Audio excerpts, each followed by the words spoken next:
that graduated the 12 Seal of Biliteracy awardees in Hawaiian and English this year. So quite an accomplishment.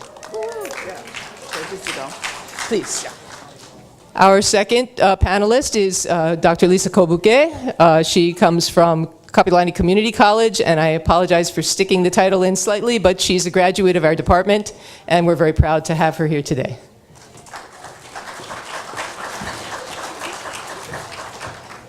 Our third panelist is Professor Madeline Spring, who is joining us again from the Department of East Asian Languages, specifically the Chinese Language Flagship Program, one of 12 in the country? 12 Chinese, yeah. And quite proudly, a graduate of that program who has just completed her internship in Nanjing, China, and she will join us today to speak about that experience, Danicia Honda, and a former Roadmap intern.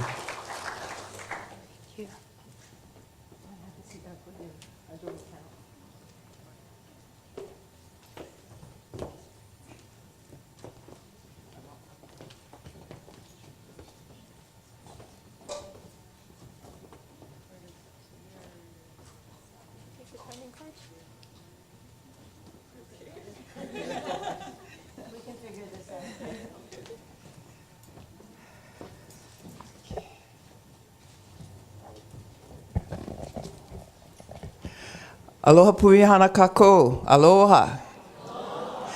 I'm real happy and excited to share with all of you a little bit about what we're doing with our Punana Leo, a Hawaiian language medium preschools at Nawahiokalani'opu'u, where I'm the principal. It's a K-12 site. And then also through to our UH Hilo Kahakaula Oke'elikolani Hawaiian Language College in Hilo as a P20 continuum for Hawaiian language medium.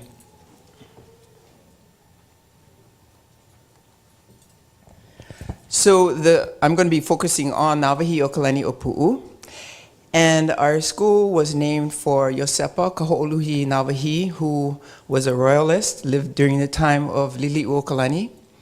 And he served and represented Puna, the District of Puna, in the House of Representatives in the legislature. He was a principal of Hilo Boarding School. He was a lawyer. And we thought in asking his family if we could use his name for our school, that he would be a great example for our young people to see as a role model for them as they come into our educational system. I have here our enrollment figures, and it would be interesting to note that 2 years ago we had, between the school year 2015, we had an increase of 20% of our students, so there definitely is demand in our community for this kind of schooling. All instruction is done in Hawaiian from kindergarten up through grade 5, where English is introduced as a subject for 1 hour in grade 5, and then in every subsequent year following. The world language at our school is English, and that we also have Japanese classes from kindergarten through 6. And then we have introduced Latin at the intermediate level, tried to pilot that there. And the past 2 years, we're doing some Latin at a lower level in first and second grade. The idea is that these are languages that are connected to the students themselves, the historic languages that connect the European languages and the Asian languages. So we like that our students connect to the languages in that way rather than as separate languages. So this is just an outline of the brief history of Nawahiokalani'opu'u and the Hawaiian medium language movement. We had to, in establishing the Punana Leo, change laws because at the overthrow of the government, all of the schools were required to use English instead of Hawaiian, which was the original language of education in the 1800s. We had to change the laws back. So when Hawaiian became the second official language, now of course the first official language, along with English, in the legislature in 1978 that really helped set another stepping stone for us to build more change in laws to allow us to use Hawaiian lawfully within the school system. When we first opened the Punana Leo, we opened it, it wasn't lawful at that time, and in the changing of the laws then, it opened the way for us to continue into the public school system and having people who were in power at that time in the legislature, and also Charles Toguchi, who was the superintendent at that time, Okinawan, 100% supporting in his position. Very important for us to understand the role of everybody in this happening. Very important fact. And because of what he did, we had 2 K1 pilot classes, one at Kia'au Elementary and one here on this island at Waiau. And those were the first campuses that grew programs from K up to 6. And it changed on different islands. So the pattern was that if there is a Punana Leo preschool, and today we have 13 Punana Leo preschools across the state, then there is a follow-up Hawaiian immersion program in the Department of Education. How much language is taught depends on the resources that they have, the principal that makes decisions on the school. So every community has their own way of implementing Hawaiian language immersion education. So we are vision and mission driven. We were moved to begin the Punana Leo in 1983 because of all of our native language speakers passing away. And we knew that attending a class at the university, which was happening for quite a few generations, this was not producing speakers. And so we knew people in New Zealand who were starting the Kohanga Reo at the exact same time. We were here studying linguistics here at UH Manoa. And they said, well, you know what we're going to do is we're going to go home and we're going to get our young babies and bring our kupuna together and just have them talk, you know, over time. And we thought, exactly, that's what we're going to do. You know, we were not preschool people, not a problem. We knew that we wanted language revitalization, and whatever it took, we would learn about preschool. We would learn about using language as a living language at that level with young babies. And we started those first 2 schools using some of the Ni'ihau community on this island, and then also opened the other 2 schools in Hilo and on Kauai.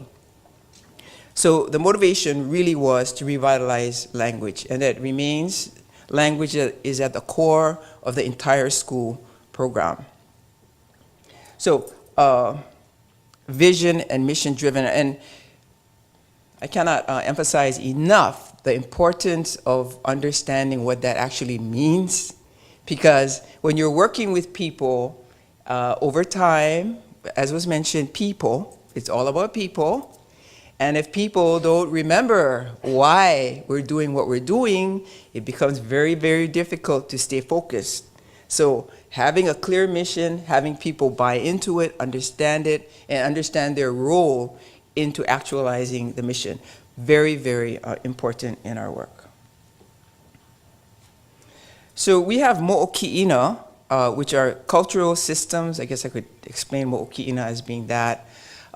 In place, and these are just a few of them. So we have piko, which is the way that we open every day. It's a formal gathering of the entire school.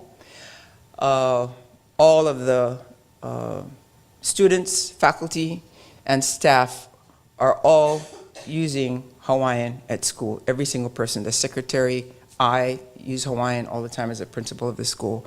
So there's a formal opening in the morning and a formal closing in the afternoon. And at the core of that tell me when I'm getting close to it, because I can talk forever. Yeah. Okay.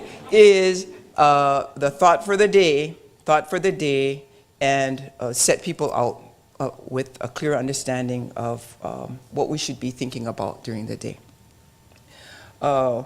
Then we have a hokipa, welcoming of visitors. We have visitors from all over the world, people who are trying to revitalize their own language, people from Taiwan. We had 52 mayors of Taiwan in the past, and the Ainu people, Okinawan people, Native American, indigenous people, people from Europe, Scotland who have come, people in Canada also. So we have a lot of exposure. Our students have a lot of exposure to people around the world. Great advantage for them while they're still very, very young in school.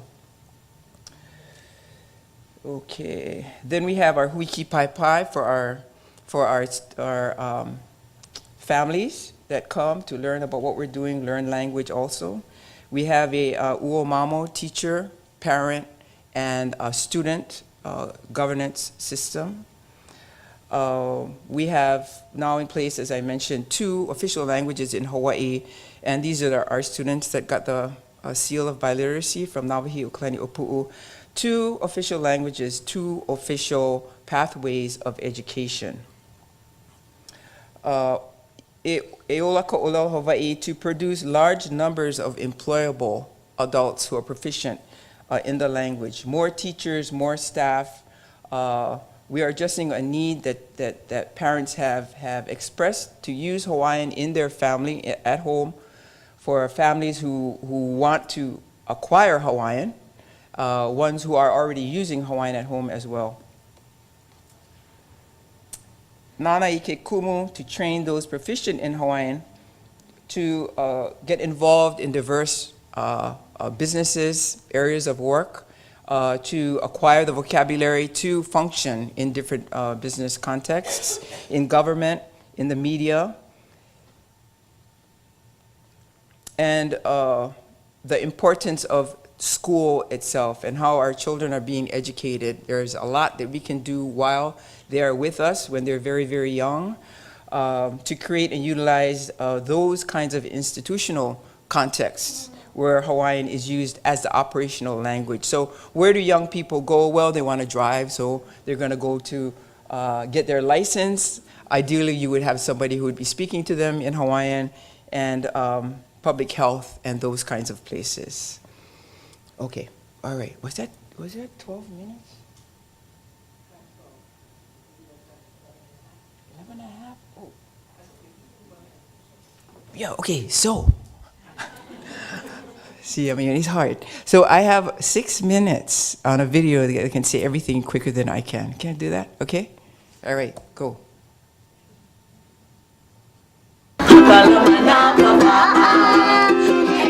Before you even walk in the door, you can hear how special this place is.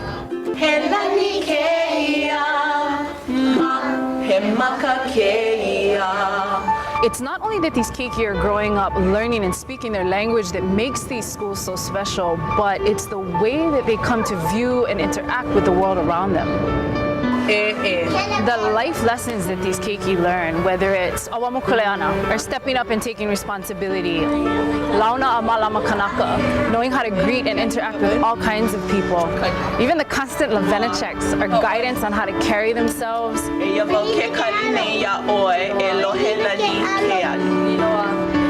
And I think being comfortable in the a'ume, or the struggle necessary to succeed, those kind of ha'awina are the ones that ground future leaders. It's also the way that these ha'awina are imparted through our olelo Hawaii in these spaces and by people who embrace this older way of thinking. I think it's that way that's encoded in our olelo that really has an impact on who we become and who we are as individuals. Eva came to us almost right out of high school, so it wasn't necessarily her experience or her expertise per se that we hired her for, but her work ethic, her respect, not only for authority, but for what we're trying to accomplish as a business, and her ability to fight through the struggle of learning new things and really wanting to nail it. Wahiake kena kuaho. Waki waki kari kari, he luna maka e nana oia, ho'aho. Polale, hikino. Those kind of characteristics in an employee are priceless. She's since completed her BA in journalism and a master's in organizational leadership. So these graduates like Eva aren't just well versed in things Hawaiian, but they're well educated and they're good at their craft. So they're pushing the envelope regardless of what language they're doing it in. But the beauty of it is they can do it in Hawaiian. Mahope o ke kana kolua oi makahiki o ke kokua maka ho'okele ana I ke kahi o na o kahi ho'ola o lelo o iwi I kaikaloa apuni ko honua. It's been such a wonderful experience. It's a great melding of my skills, my passions, and the people I've met, the places I've seen, and the exposure I've gotten. Eia no ma kone o Oiwi TV ma Whitwick e lua kaukani umi kumalua. Ua po mai ka iloa. A ike lea vau, ma muli ke la o ka uhana ia ma ka papahana me ka paa o ka olalo Hawaiʻi oia ko ukahua. I hua ka I olu olu lea lea a pale kana ke kahi a ho I hou aku oi I kou aina aloha. Moana hana oli, hana ka poe a unique identity that I get from Hawaiian being my first language and the language that I was schooled in and raised in. It makes me feel very comfortable with who I am, and I could go anywhere. I could live anywhere in the world and feel comfortable with who I am and succeed in everything that I do. I think the biggest misconception that we have is that students that learn in a Hawaiian medium environment won't be able to live in the English-speaking world. Should we schedule something afterwards to talk about the tourism conference? It's a complete misconception. People will be able to see that's not true, especially now that we have so many graduates, going to college, working in so many different fields of employment and doing really well and succeeding. We've had some wonderful opportunities come our way, like Ohana by Hawaiian Air. It's pretty much a feather in your cap to be able to, design a plane.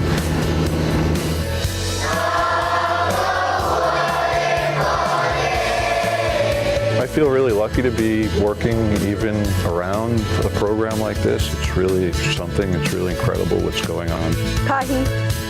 There's just this level of self-value.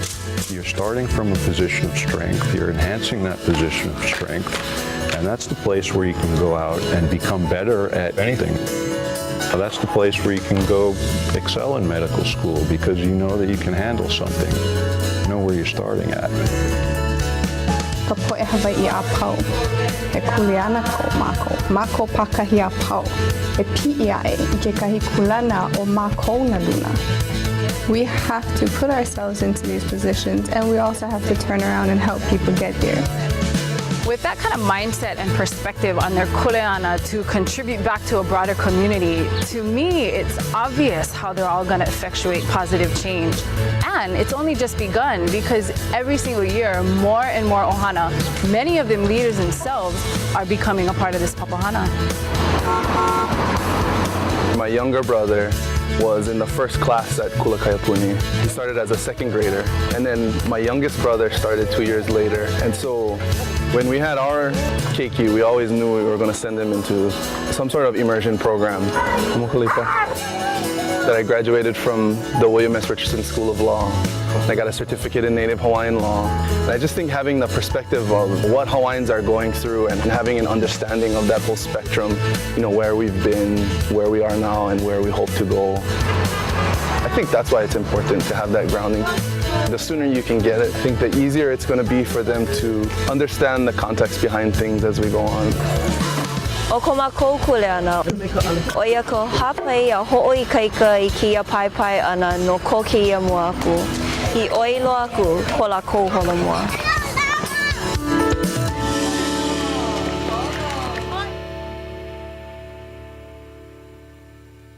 Mahalo.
Aloha and welcome. I am Lisa Kobuke from Kapiolani Community College.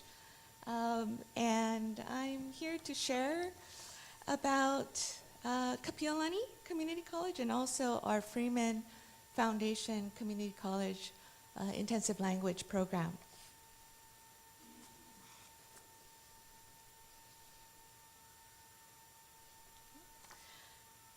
Kapiolani Community College is an open access college, and we have students from diverse backgrounds. We serve about 7,000 students, and we are guided by Queen Kapiolani's values, and they are Kupono, Kuleana, Mālama, Kuloa, and Kulia. And we're creating meaningful curricula and learning experiences for our students to meet the needs of our students and help them move forward in society. We have a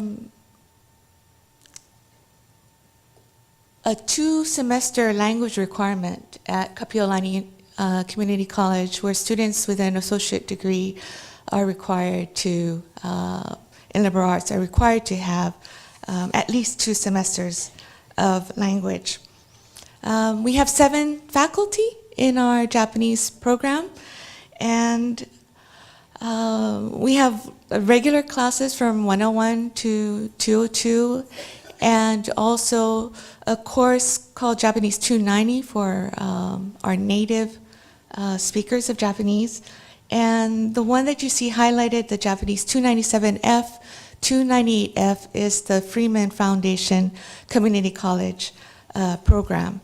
And this Freeman Foundation Scholarship Program was the brainchild of our former chancellor, Dr. Leon Richards. He had wanted to create a different way of approaching intensive language teaching and learning to community college students. Over the past 13 years, we have programs for Japanese, Chinese, and Korean Freeman program, and I believe my Freeman China colleague, Carl Pali, is here as well. And we have sent over 280 students to Korea, China, and Japan through this program. And what is especially important is this Freeman Foundation program is a scholarship program. Students are selected from all of the community colleges here, and they provide an opportunity that is much needed to community college students. We had a reunion in 2015 with Mr. Freeman, Mr. and Mrs. Freeman, and at this reunion, the students had mentioned they would not have had the opportunity to study abroad were it not for this complete scholarship program. Let me share a little bit about the program itself. So I'm going to talk about the Freeman Japan program. And we begin the program in fall semester. So we have a new cohort this semester as well. And we have intensive Japanese language and culture. This semester, I teach in the morning, intensive Japanese, and my colleague teaches in the afternoon. She teaches culture, history, geography, and a little bit of language as well, which we added on later on. I'll talk about that a little later on. Then the following semester, if the students pass with at least a B in both the morning class and the afternoon class, they are able to continue on to study abroad in Japan. This is at Ritsumeikan University, a pretty reputable Japanese university in Kyoto, Japan. And there they study Japanese language, again, intensively in the morning. And in the afternoon, they have hands-on culture classes with tea ceremony, calligraphy, Japanese calligraphy, wadaiko, and also Japanese history. And an important part of developing the students' proficiency is the service learning program.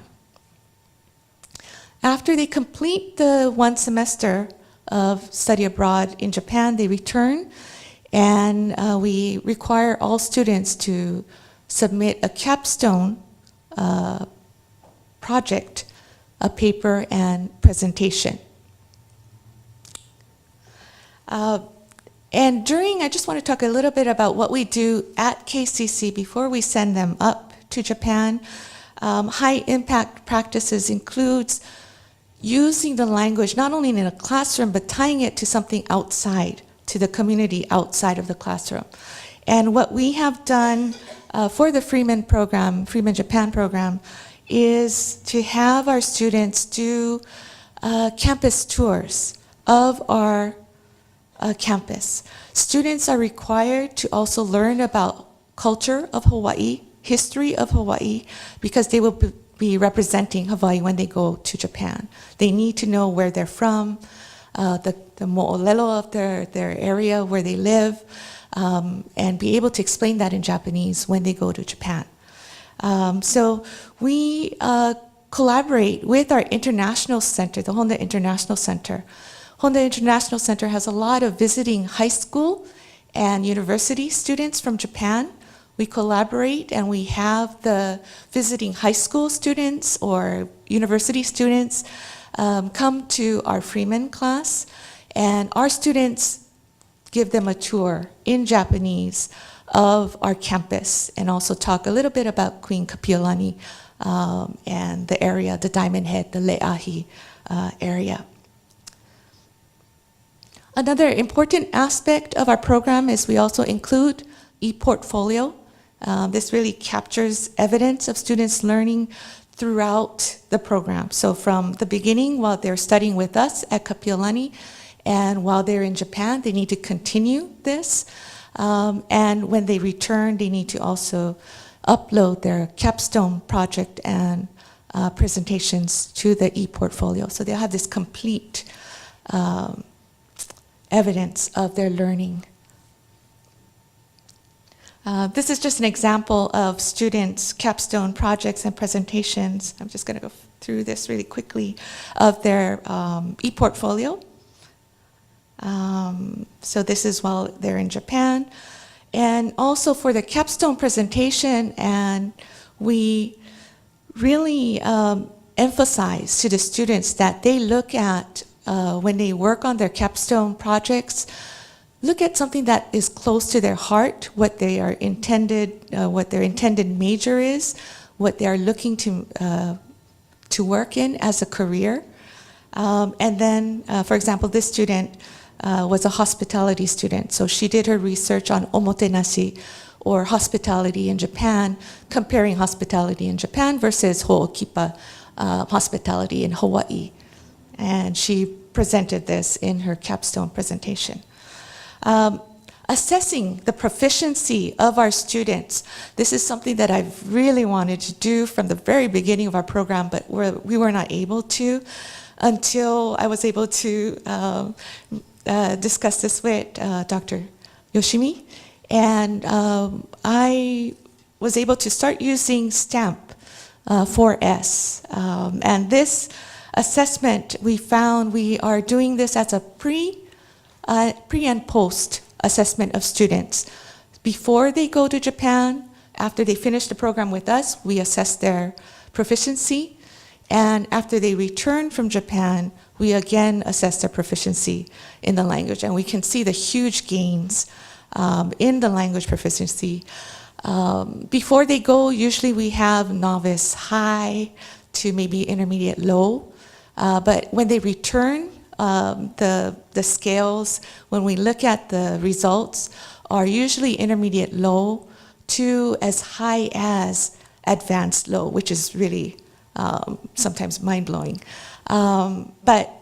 And we found the STAMP 4S is a really good indicator of proficiency, and I think it's a very good instrument in measuring the student's proficiency.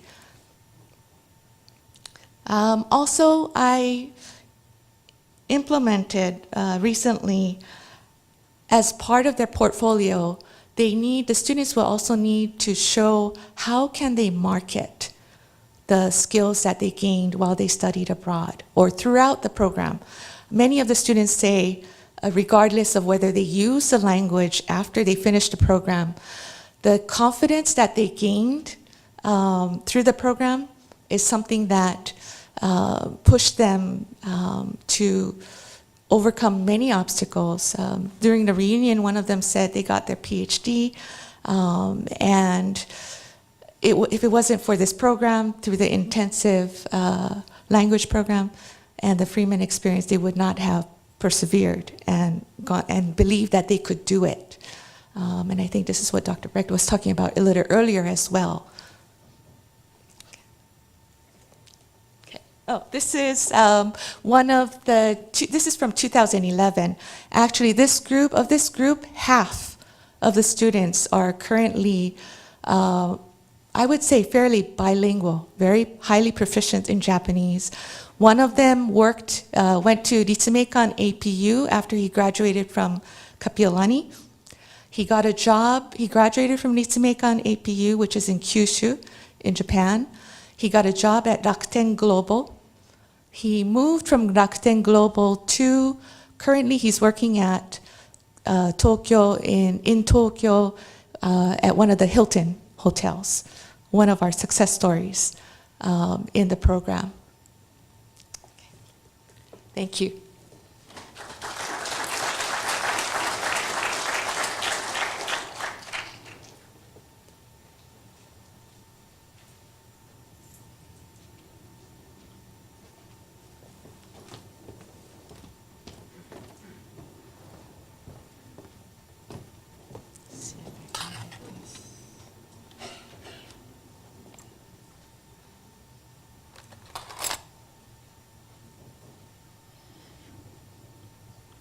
This is the moment of technical. Everybody can stretch for a second. Flagship. Oh, the flagship video's here.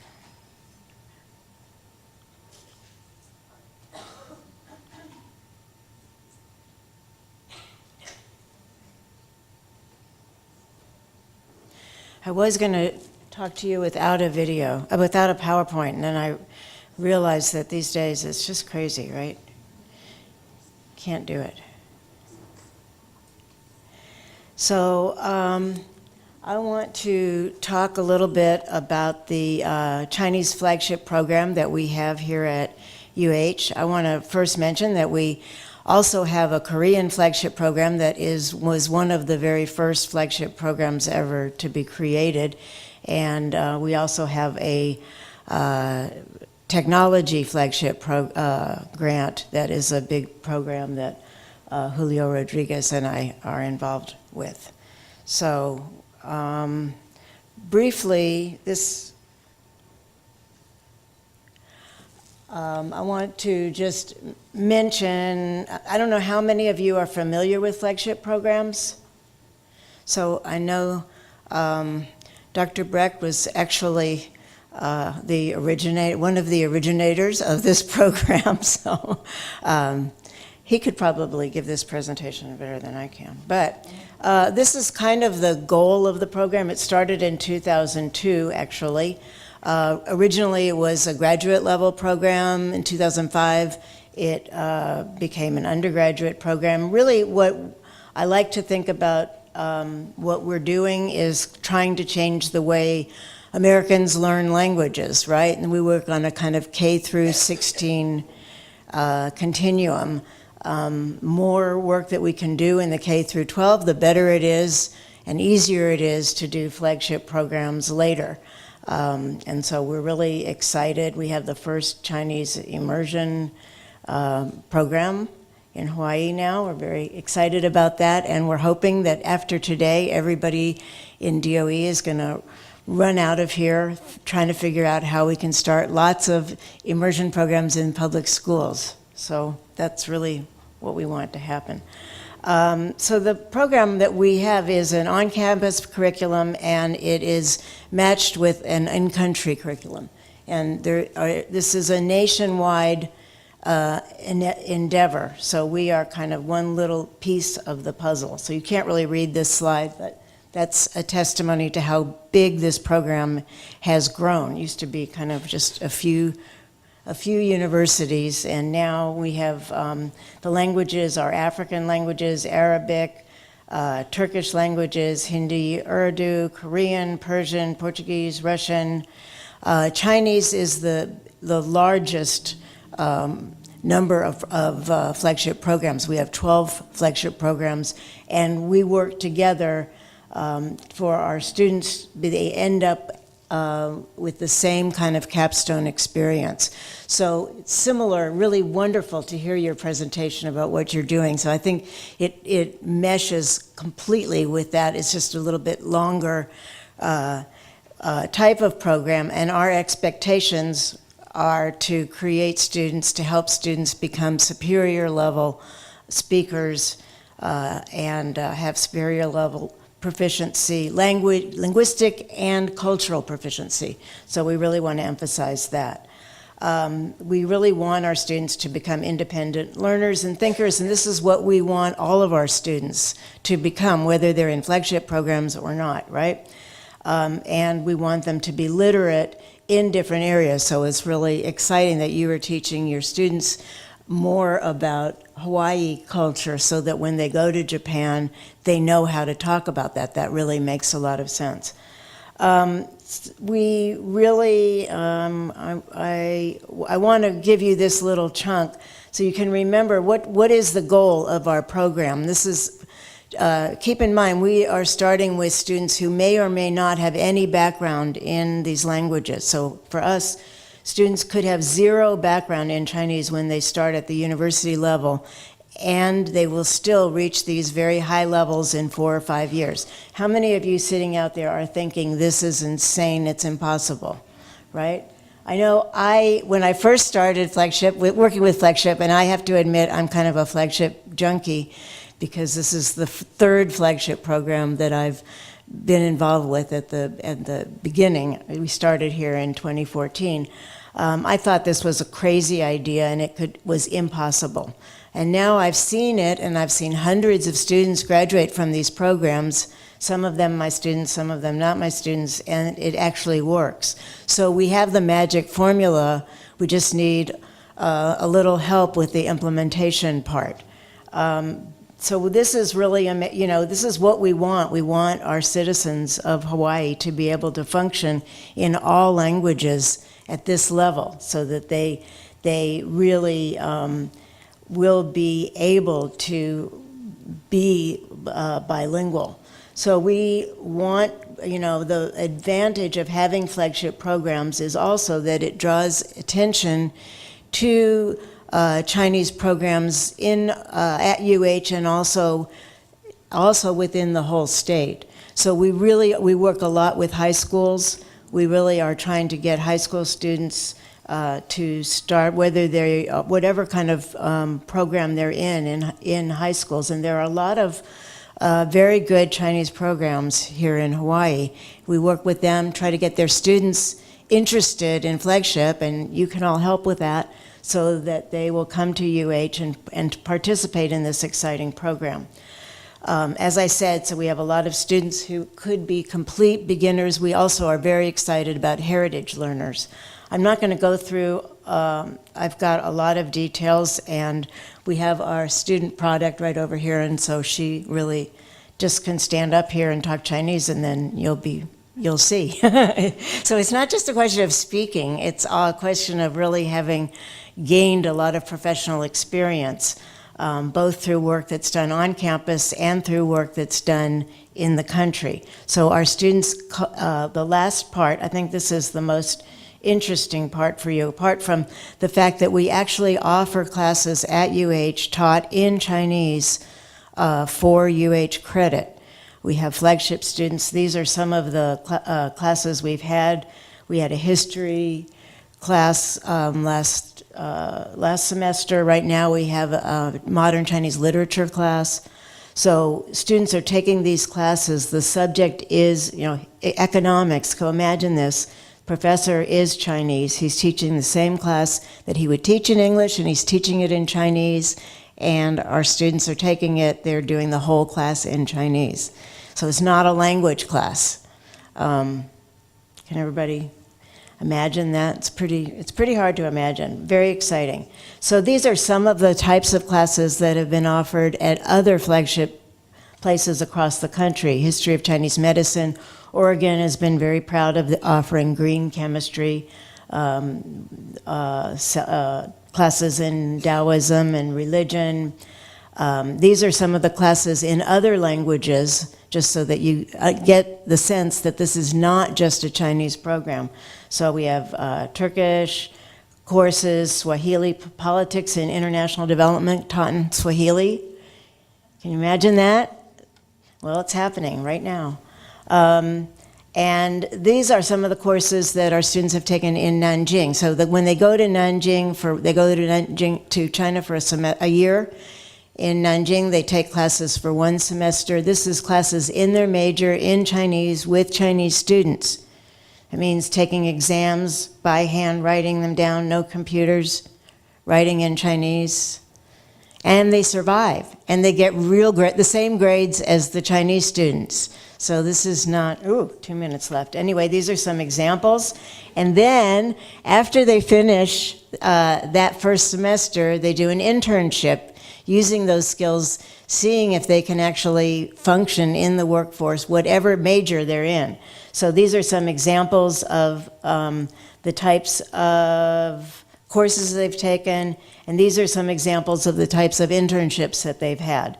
So they've had internships. Somebody worked in a video game development startup fund, American Chamber of Commerce, Gourmand magazine. I had 2 students who worked there at different times. Investment companies, tourism. We've talked a lot about tourism. This is what Hawaii needs. We need people to get the experience here so that when they come back from this year in China, they can readily join the workforce and contribute back to the state.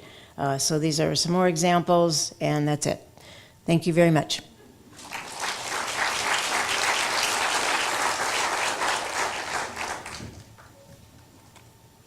Oops.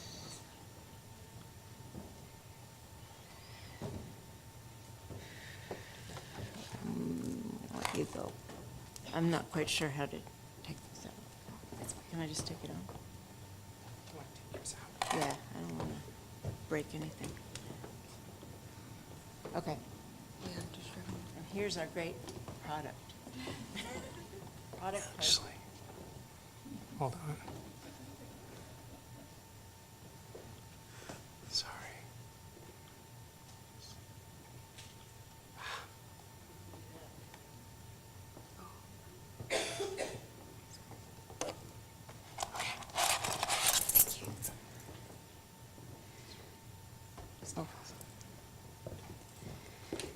Okay. All right. Aloha mai kākou. Aloha.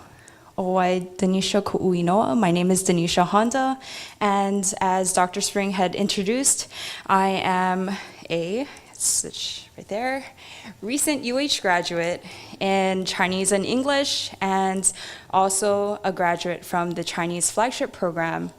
And unfortunately, I haven't had the chance to work with Patricia on the Board of Education, but in high school, I also was a former student representative on the board. Okay, so for my presentation today, I will be talking about these 6 key points. My language learning background, which I believe is really important in terms of talking about language learning. My flagship experience, including my internship in China, a short evaluation on the Chinese flagship program, my personal experience, and some closing thoughts. Okay, so let's begin. So my bilingual language experience is really nuanced. As people know, my last name is Honda, like the car. And my dad, of course, is Japanese. My mom's an immigrant from Taiwan. So right off the bat, you have this local girl from Waipio going to Taiwan in elementary school and actually learning Chinese for a couple of years, coming back to intermediate school at Highlands Intermediate, totally not taking Chinese classes until college. because they did not offer Chinese classes when I was in K-12 schools at that time. Okay, but at UH, I was fortunate enough to participate in what we call the Chinese Flagship Program. Also became the ambassador for Obama's 100K Strong US-China Foundation. I interned with the Language Roadmap, and I also participated in a slew of study abroad programs, including ICLP, Princeton and Beijing, Flagship Program, and I also became involved with community service events abroad too, with the Amity Foundation, and I interned with a local law firm called the J&D Law Firm in Nanjing. Okay, so this is also a picture, lots of pictures on my presentation. This is when we competed for dragon boat racing in Nanjing. Okay, so the Chinese Flagship Program through the student's eye looks something like this. You have your pre-flagship or your regular Chinese major course with Chinese, 101 to 400 level Chinese, and your electives. And then Flagship comes along and says, let's take all of these classes, plus tutoring, plus after school hours, plus homework, and plus all of these application processes. So at first glance, it looks like a lot of work. And just like every other student at UH, taking a bunch of classes, double majoring, participating in band, etc. A lot of people at first, also because the Flagship Program was so new, we were all kind of hesitant to join this new kind of budding initiative happening right here. But luckily enough for the few of us, we persevered through, and we're here now. During capstone year, just like Dr. Spring had said, we had taken language courses in reading, writing, comprehension, speaking, preparing especially for what we call the OPI, the oral proficiency interview, which is to some very, very intimidating. To others, it might be as simple as talking story with your proctor, but it basically tests you on your speaking skills in Chinese. We also took major courses in our field of study. So for me, because of course, signed a language pledge, couldn't take English courses, in China. So I opted to take several law courses. I ended up taking a mergers and acquisitions course, which ended up getting me my first internship in China. So the Flagship Program has 2 locations in Beijing and Nanjing. And in addition, I also studied in Taiwan as well. So usually world maps don't have Hawaii on the map, so I put Hawaii there. It's actually a period, but it's Hawaii. So it's there. Okay.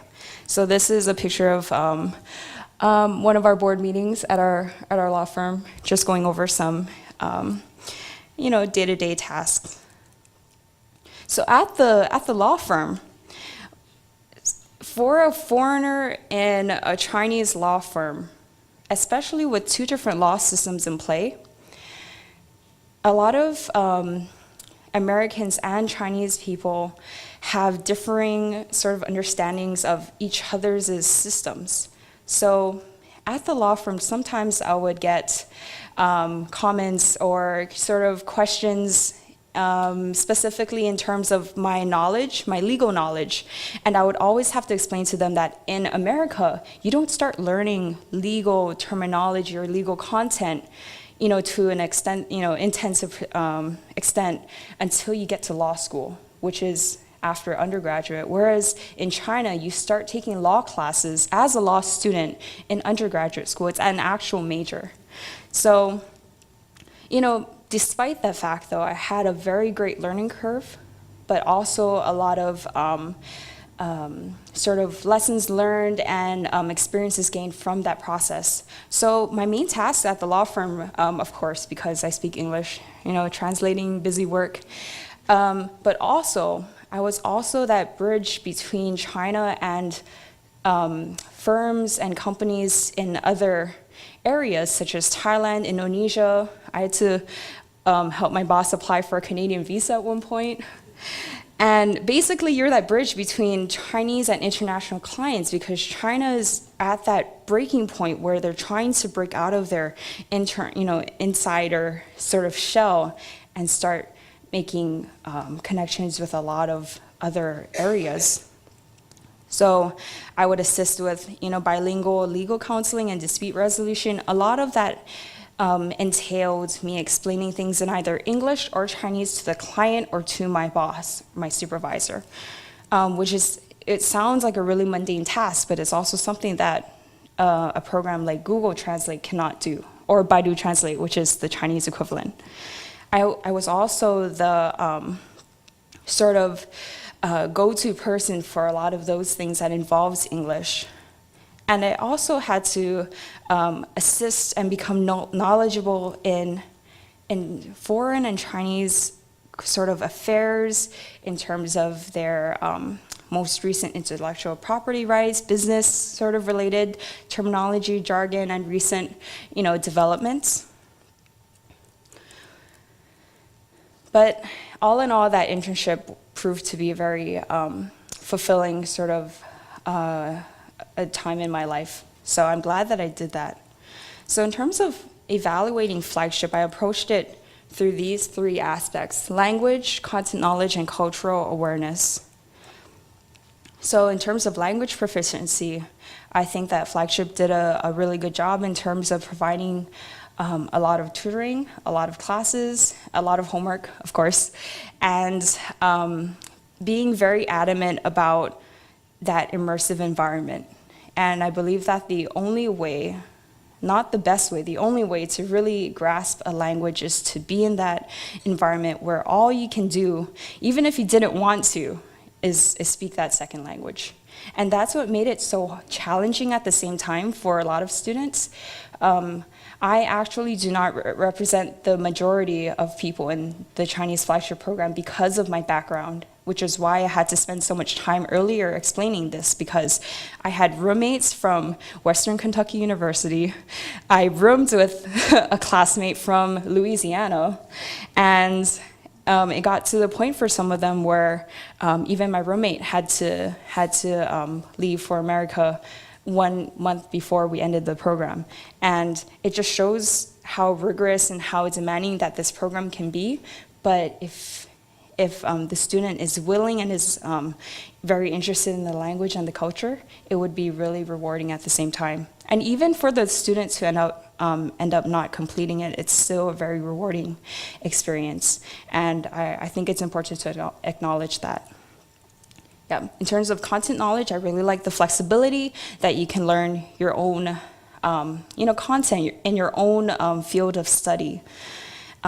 Because as a literature major, things like science or chemistry, at least in terms of face value, I'm still quite a nerd myself. But, language learning, it's a lot of more terms to memorize. In terms of cultural awareness, things like field trips, travel, socializing.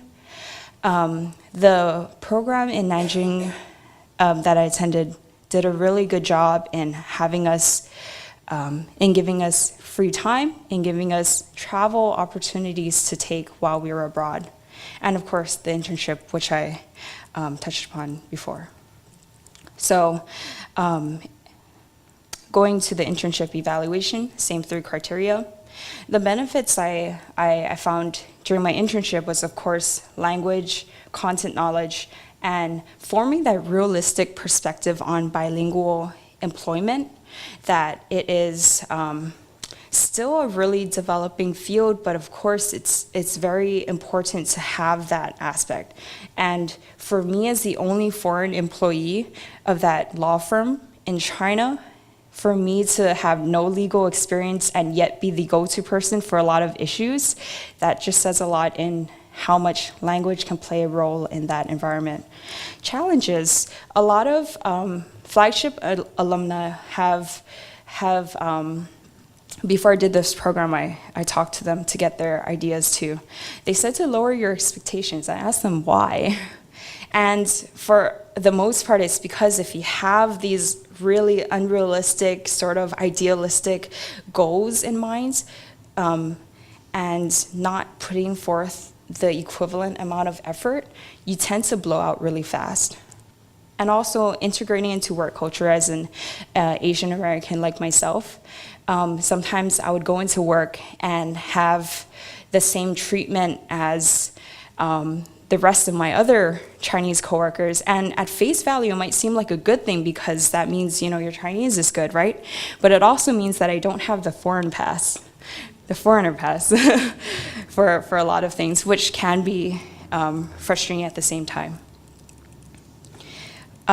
So these are some pictures from my year abroad, and that's you. So we did a lot of things as well. And at the end of the semester, we gave all of our teachers lei. Okay, and that if you have any more questions or if you want to contact me, here's my email. Thank you so much.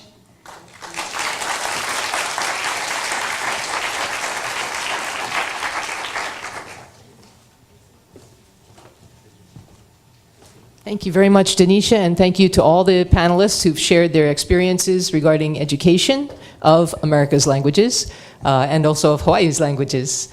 Thank you very much.